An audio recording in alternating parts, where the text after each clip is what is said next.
កាលពីមុនណាចង់ញ៉ាំនំហ៊ីងណាតើទៅប៉ារីសឲ្យតែបានទៅម្ដងនិយាយពីថាទិញដាក់ក្នុងទូកកទុកបងប្អូនដោយសារគិតថាពិបាកធ្វើតែឥឡូវនេះចេះធ្វើឲ្យការពិតគឺអត់ពិបាកទេបងប្អូនងាយស្រួលមែនតែនតាម1ម៉ោងជាង2ម៉ោងអីគឺថាបានហូបហើយដល់យើងចេះធ្វើខ្លួនឯងអញ្ចឹងចង់ញ៉ាំពេលណាយើងធ្វើពេលនឹងក្តៅនិយាយពីថាឆ្ងាញ់មិនបាច់ទិញដាក់ទូកកដូចពីចំនួនមុនទេចំពោះគ្រឿងផ្សំវិញក៏អត់សាំញ៉ាំច្រើនដែរមុនដំបូងខ្ញុំមានម្សៅមី350ក្រាមស្ករស80ក្រាមមេដុតនំ4ក្រាមអំបិលកន្លះស្លាបព្រាកាហ្វេហើយនឹងមេធ្វើនំប៉័ងផ្អែមនេះខ្ញុំដាក់មួយកញ្ចប់ចំពោះមេនេះវិញគឺខ្ញុំប្រើរហូតដូចជាធ្វើនំប៉័ងផ្អែមអីបងប្អូនគឺខ្ញុំតែងតែប្រើមេម៉ាក់នេះគឺថាល្អមែនតែនបន្ទាប់មកយើងកូរគ្រឿងស្ងួតទាំងអស់បញ្ចូលគ្នាសិនមកហើយខ្ញុំមានទឹកដោះគោឆៅចំនួន180ក្រាមយើងចាក់បញ្ចូលគ្នាទាំងអស់តែម្ដងទៅចំពោះគ្រឿងខ្ញុំដាក់ប៉ុណ្ណឹងគឺថាល្មមតែម្ដងអត់បាច់ថែមថយទេបងប្អូនរួចហើយយើងកូរល្បាយទាំងអស់ឲ្យបានសព្វគ្នាសិនពេលដែលគ្រឿងយើងបានរៀងសព្វគ្នាហើយខ្ញុំបន្ថែមប្រេងឆា1ស្លាបព្រាបាយទៀតបងប្អូនអាចប្រើជាប្រេងឆាក៏បានប្រេងអូលីវក៏បានដែរបន្ទាប់មកយើងលាយម្សៅយើងទាល់តែបានរមុតល្អមែនតែនចំពោះម្សៅគឺខ្ញុំអត់កំណត់នីតិទេយើងលាយធ្វើយ៉ាងណាទោះម្សៅយើងគឺថាបានរមុតស្អិតល្អមែនតែនហ្មងយើងចាប់ទៅលែងជាប់ដៃបន្ទាប់មកខ្ញុំប្រើស្បោងក្របយើងទុកចោល1ម៉ោង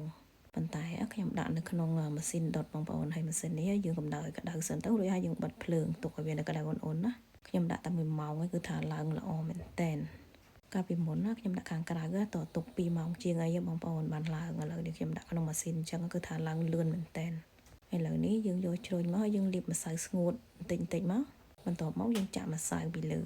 ពេលយើងចាក់ម្សៅហើយបងប្អូនគ្រាន់តែបវល់ទាញវាមកយើងទាញឲ្យរាងទៅវែងទៅបន្ទាប់មកយើងកាត់ជាដុំយើងកាត់ដុំតូចមកល្មមមកខ្ញុំកាត់ទាំងអស់13ដុំបងប្អូនអត់ចូលចិត្តធំខ្លាំងបងប្អូនកាត់ទូចជាងហ្នឹងមកខ្ញុំកាត់នេះរាងធំតិចផងភាសាពេលយើងពពងទៅគឺថាវារីកធំមែនតែនបន្ទាប់មកយើងចាប់ម្សៅម្ដុំមកយើងប្រឡាត់ហើយយើងធ្វើឲ្យវារាងមូលទៅទើបខ្ញុំយកទៅប្រឡាក់នៅនឹងល្ងយើងប្រឡាក់ឲ្យបានពេញសពម្សៅទាំងអស់ណាហើយចំពោះល្ងគឺយើងប្រើល្ងសយើងប្រឡាក់ឲ្យពេញសពចឹងទៅហើយយើងដាក់ទៅនឹងថាសមួយសិនយើងធ្វើរហូតទាល់តែអស់ម្សៅយើងបងប្អូនប្រឡាត់ឲ្យអស់ទៅខាងក្នុងទើបវាបានស្អិតល្អជាប់ល្ងបានច្រើនពេលដែលយើងធ្វើអស់ហើយយើងដាក់ទៅក្នុងថាសមួយបន្ទាប់មកយើងប្រើជ្រុញដដែលយើងដាក់ម្សៅរួយថែមពីលើទៀតមកទើបយើងយកម្សៅដែលយើងបានប្រឡាក់ល្ងមិញម្ដុំមកហើយយើងយកប្រដាប់សកត់ហើយយើងសកត់វាឲ្យសប៉ែតយើងសកត់បន្តិចចឹងទៅដើម្បីឲ្យវាសប៉ែតហើយឲ្យរាងមូល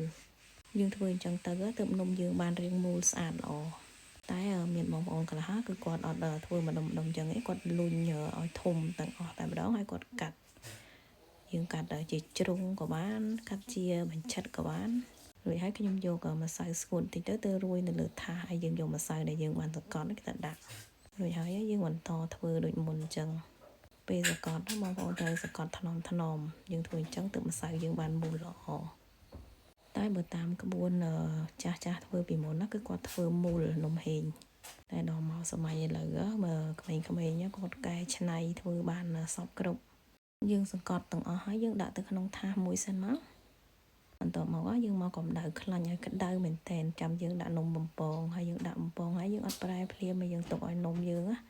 បានដែតសិនឲ្យវាដែតបានល្អសិនណាចាំយើងប្រែបើសិនជាយើងប្រែភ្លាមគឺនំយើងអត់បានឡើងល្អហើយខ្លាញ់យ៉ាងដែរបើសិនជាអត់ក្ដៅក៏នំយើងអត់បានឡើងល្អដែរមើលថាវាបានដែតល្អមែនតែនហើយចាំយើងត្រឡប់ហើយយើងទុកវាចោលឲ្យវាបានក្រហមម្ខាងទៀតទៅចាំយើងត្រឡប់ចុះត្រឡប់ឡើងដើម្បីឲ្យវាបានក្រហមស្មើគ្នាល្អ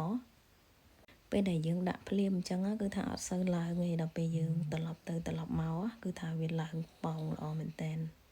គឺថានំយើងរៀងចង់ឆ្អិនហើយខ្ញុំដាក់ថែមមួយទៀត